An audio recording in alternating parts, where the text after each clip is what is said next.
नमस्कार, मैं डॉक्टर अजीत भारती आज फिर आपके लिए हिंदी विषय के अंतर्गत एनसीईआरटी क्लास 11th यानी 11वीं सब्जेक्ट हिंदी अर्थात विषय में पाठ गद्य खंड के अंतर्गत गलता लोहार लेकर आए, जिसके लेखक कौन है? शेखर जोशी हैं। और ये इसमें प्रश्नोत्तर हैं और ये शेष भाग यानी पार्ट 2 है। यानी पार्ट 1 में हमने इस पार्ट के से संबंधित आधे प्रश्नोत्तर कवर किए थे और जो शेष बचे थे वो अब हम पार्ट 2 में करेंगे। तो पार्ट 1 के जो प्रश्नोत्तर हैं इसके डिस्क्रिप्शन बॉक्स में उसकी लिंक मिल जाएगी, तो वहां जाकर उन्हें भी आप पढ़ समझ सकते हैं। तो चलो फिर शुरू करते हैं। तो आपका पार्ट 2 में शुरुआत करेंगे कहां से? भाषा की बात से, यानी ये वाला जो भाग है या हिस्सा है, यहां से हम प्रश्न उत्तर लेंगे। तो पहला प्रश्न इसमें देखो दिया है कि पाठ में अग्रलिखित शब्द लौ कर्म से संबंधित है, किसका क्या प्रयोजन है? शब्द के सामने लिखिए। देखो इन्होंने क्या कहा कि पाठ में अग्रलिखित, अग्रलिखित का अर्थ होता है आगे लिखा हुआ शब्द लौ कर्म से यानी लोहे से संबंधित हैं। यानी जो शब्द दिए किससे संबंधित हैं? लोहा से संबंधित हैं। अब ये कहा कि किसका क्या प्रयोजन यानी किसका क्या काम है, शब्द के सामने आपको लिखना है। ठीक, यानी लोहे से बने क्या है, कुछ यहां पर शब्द दिए, उन शब्द का हमें बारे में बताना ये क्या होता है। तो पहला दिया है धौकनी, है ना, उत्तर में। तो धौकनी क्या होता है? यह लोहे या बांस की बनी नली या चमड़े से बने थैले के समान होती है, जिससे सुनार या लोहार अपनी भट्टी में हवा देकर आग को दहकाता है। यानी ये देखो इसके चित्र में दिया हुआ है कि इसमें क्या होता है कि जो सुनार या लोहार होते इसके सहयोग से हवा भरते हैं और फिर इसी को धौकनी बोलते हैं। और वो क्या होता है, जहाँ कोयला या लकड़ी रखी होती है उसमें हवा वो खुलती है और वहां से क्या होती है, ज्वाला निकलती है, जिसमें लोहे के जो सामान बनाए जाते हैं, लोहार या सुनार बनाते हैं, उसको गर्म किया जाता है। ठीक है, अब आता है दूसरा बिंदु। तो दूसरा बिंदु दिया है दराती। तो दराती क्या है? यह घास या हरी पत्ती को काटने के काम आती है। आगे का भाग चंद्राकार व चपटा होता है तथा पीछे लकड़ी के का हैंडल होता है। यानी ये दराती होती है, ये इस तरह से बनी होती है। देखो हम बना के दिखाते, इस तरह से बनी होती है ऐसे। तो ये इधर दांत ऐसे लगे होते हैं और ये हत्था होता है, इसको पकड़ के क्या होते हैं, काटते हैं। तो इससे हरी घास, सूखी घास, गेहूं, धान क्या होती है, उससे कटाई करी जाती है। अगला फिर तीसरा बिंदु आता है संडसी। तो संडसी क्या है? इससे गर्म छड़ या गर्म बर्तन पकड़ा जाता है। समसी जिसे बोलते हैं, इस तरह से रहता है। उसको क्या कहते हैं, किसी गर्म लोहे को या छड़ को जब गर्म करते हैं तो पकड़ते हैं इस तरह से। इसका आधा पीछे का भाग कैंचीनुमा तथा अग्रभाग चपटा तथा दो छड़ों वाला गोल होता है। यानी गोल ऐसे सरिया की बनी होती है, उससे क्या होता है, ऐसे ऐसे पकड़ते हैं। अब फिर आता है बिंदु नंबर 4। तो 4 में दिया आफर। तो आफर क्या होता है? भट्टी जिसमें लोहा तपाया जाता है। तो भट्टी को ही क्या कहते हैं, आफर कहते हैं। अगला आता है बिंदु नंबर 5 हथौड़ा। तो हथौड़ा क्या होता है? ठोस धातु को पीटने के काम आता है। इसका अग्रभाग भारी तथा ठोस लोहे का बना होता है, जिसे लकड़ी के हत्थे में कसा जाता है। यानी ये ठोस होता है, इस तरह से रहता है। देखो ये हथौड़ा तो आप लोगों ने देखा होगा, जानते भी होंगे, लेकिन फिर भी हम आपके सामने बता देते हैं। इस तरह से बनता है ये हथौड़ा होता है। ये इसमें क्या होता है, देखो इस हथौड़े में जो ये आगे वाला भाग है ये लोहे का होता है और यहाँ पर लकड़ी की हत्थी होती है, इससे पकड़ के क्या होते हैं, पीटते हैं कोई भी सामान को, हमको जैसा भी टेढ़ा करना, पतला करना हो। अब आता है प्रश्न नंबर आपका दूसरा। तो दूसरे में इस प्रकार दिया कि पाठ में काट छाट कर जैसे कई संयुक्त क्रिया शब्दों का प्रयोग हुआ, कोई 5 शब्द पाठ में से चुनकर लिखिए, अपने वाक्यों में प्रयोग कीजिए।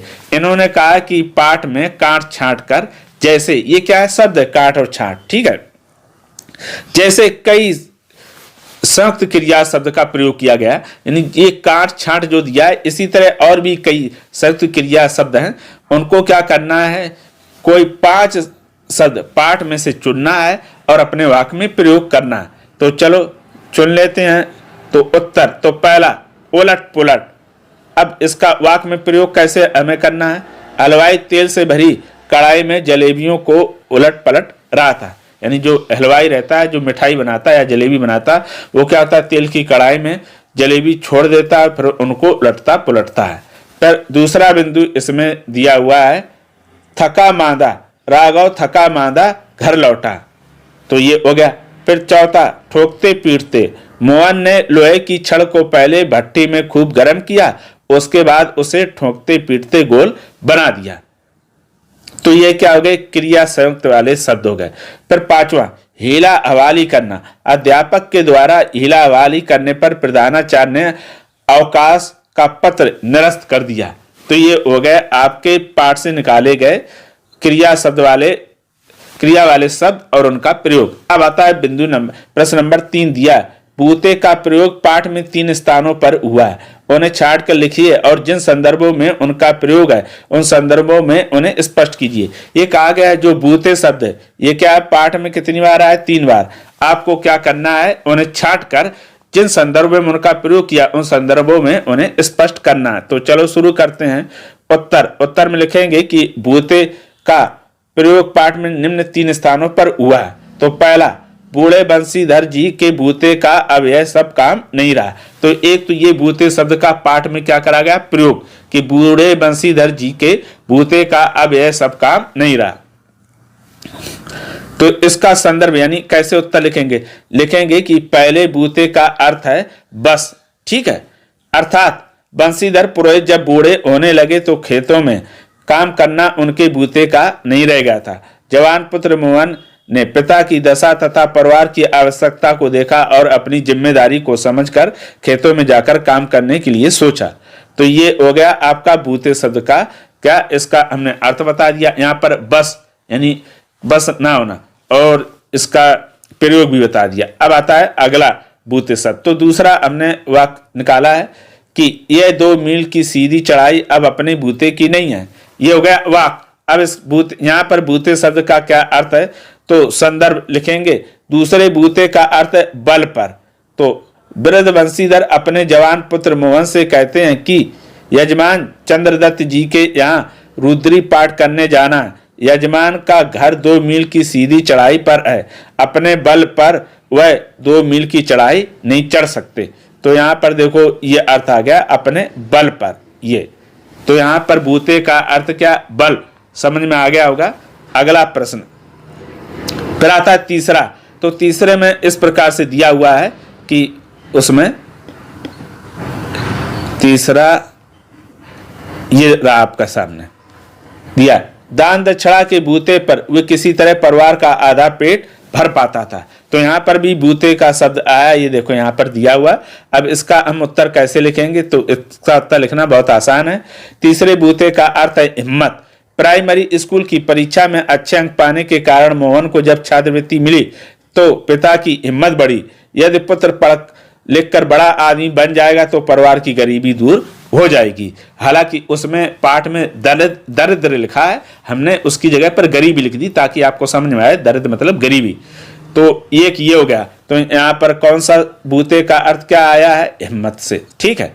तो ये हो गए आपके बूते शब्द के 3 अर्थ और उनके प्रयोग। फिर उसके बाद आता है अगला प्रश्न नंबर 4। तो प्रश्न नंबर 4 इस प्रकार दिया है, मोहन थोड़ा दही तो ला दे बाजार से। फिर अगला दिया, मोहन ये कपड़े धोबी को दे तो आ। फिर तीसरा दिया, मोहन 1 किलो आलू तो ला दे। अब इसमें क्या पूछा गया, नीचे देखो दिया हुआ। इसमें यह कहा गया है कि ऊपर के वाक्यों में मोहन को आदेश दिए गए हैं, इन वाक्यों में आप सर्वनाम का इस्तेमाल करते हुए उन्हें दोबारा लिखिए। अब समझ लो कैसे, देखो यहाँ पर जो ये दिए हैं मोहन शब्द, इसमें देखो दिया, ये दिया मोहन, ये दिया मोहन, ये क्या है, संज्ञा शब्द है। और ये कहा गया कि इनके स्थान पर आप सर्वनाम का प्रयोग करो और वाक्य लिखो। तो चलो हम मोहन की जगह पर सर्वनाम का प्रयोग करके लिखते हैं उत्तर। तो उत्तर इस प्रकार, इसमें मोहन संज्ञा शब्द है, मोहन के स्थान पर आप सर्वनाम शब्द का प्रयोग करके लिख सकते हैं। यानी जो मोहन शब्द है उसकी जगह पर आप सर्वनाम शब्द का प्रयोग कर सकते हैं। ऐसे जैसे आप बाजार से थोड़ा दही तो ले आओ, आप ये कपड़े धोबी को तो दे आओ, आप 1 किलो आलू तो ला दो। अब देखो ये यहाँ सबके जगह पर क्या थे, मोहन था, मोहन क्या है, संज्ञा, ठीक है। अब उसके स्थान पर हमने क्या कर दिया, आप सर्वनाम का प्रयोग कर दिया। तो उन्होंने यही कहा था कि जो मोहन संज्ञा है उसके स्थान पर आपको सर्वनाम का प्रयोग करना। अब आता है अगला प्रश्न, विज्ञापन की दुनिया। इसमें मात्र एक ही प्रश्न था, ठीक है। तो प्रश्न इस प्रकार से था, पहले हम पढ़ लेते हैं। विभिन्न व्यापारी अपने उत्पाद की बिक्री के लिए अनेक तरह के विज्ञापन बनाते हैं। आप भी हाथ से बनी किसी वस्तु की बिक्री के लिए एक ऐसा विज्ञापन बनाइए जिससे हस्तकला का कारोबार चले। तो देखो, जब इस तरह के प्रश्न, यहां पर ध्यान रखो सीधे सीधे कि आपको विज्ञापन लेखन लिखना है, तो इसमें सीधे क्या कहा गया, हस्त निर्मित यानी हाथों से बनी वस्तुओं का हमें क्या करना, विज्ञापन करना। तो चलो करते हैं। तो सबसे पहले लिखेंगे आप उत्तर लिख दिया, इसमें लिख देंगे विज्ञापन लेखन, ये भी लिख दिया। फिर एक आप ऐसे बॉक्स बनाओगे बड़ा सा, हमने बॉक्स बना लिया, बशर्ते हमारा क्या हो, बॉक्स का कुछ हिस्सा कहाँ ऊपर चला गया, ठीक है। वास्तव में ये कैसा, यहाँ ऐसे है, लेकिन वो क्या हो गया, उधर ऊपर चला गया, इसलिए तो बॉक्स बना लेंगे। सबसे ऊपर हम लिख देंगे महाधमाका, दोनों साइड, ठीक। फिर उसके बाद हम आगे लिखेंगे हाथ से बने सामान, फिर नीचे लिख देंगे ये स्लोगन, पसंद अपनी अपनी। फिर हस्त निर्मित, हाथ से बना देखो सामान दिया। अब इसकी हम क्या लिखेंगे, विशेषताएं। तो पहली विशेषता, सभी वस्तुएं हाथ से बनी हैं। दूसरा, आकर्षक। तीसरा, कई रंगों में। चौथा, दाम कम। पांचवा, मजबूत और टिकाऊ। और छठवां, ऑनलाइन पेमेंट की सुविधा। ठीक, इतना लिख देंगे। उसके बाद फिर हम क्या करेंगे, इसके दाहिने ओर लिख दिया कि प्रत्येक खरीद पर 30% की भारी छूट, इसमें यहां पर भारी, ठीक है। और फिर उसके बाद इसी के नीचे हमने बैग बना दिया, ये देखो तुम्हारा गुलदस्ता, ये घड़ी, ये पतंग, ये सब हाथ से बने हुए हैं। ऐसे चित्र बना देंगे और नीचे लिख देंगे हम पता। तो लिख दिया जैसे पता, मोगली हस्त निर्मित सामान, पटेल चौक, भोपाल। और ये फोन नंबर लिख देंगे। फोन नंबर में देखो 99071188 और लास्ट के 3 हमने क्या बना दिया, एक्स इसलिए बना दिए ताकि जो फोन नंबर असली है वो क्या, छिप जाए। तो इस प्रकार से गलता लोहा पाठ के क्या हो गए, आपके जो प्रश्न उत्तर थे वो समाप्त हो गए। अगर उसके पश्चात भी इस पाठ से संबंधित किसी प्रकार का कोई प्रश्न हो तो कमेंट करके हमें अवश्य बताइएगा। और ये भी बताइएगा कि जो ये प्रश्न उत्तर हैं आपको कैसे लगे। तो फिर आज के लिए इतना ही। अब हम फिर मिलेंगे किसी नए विषय के साथ, तब तक के लिए धन्यवाद।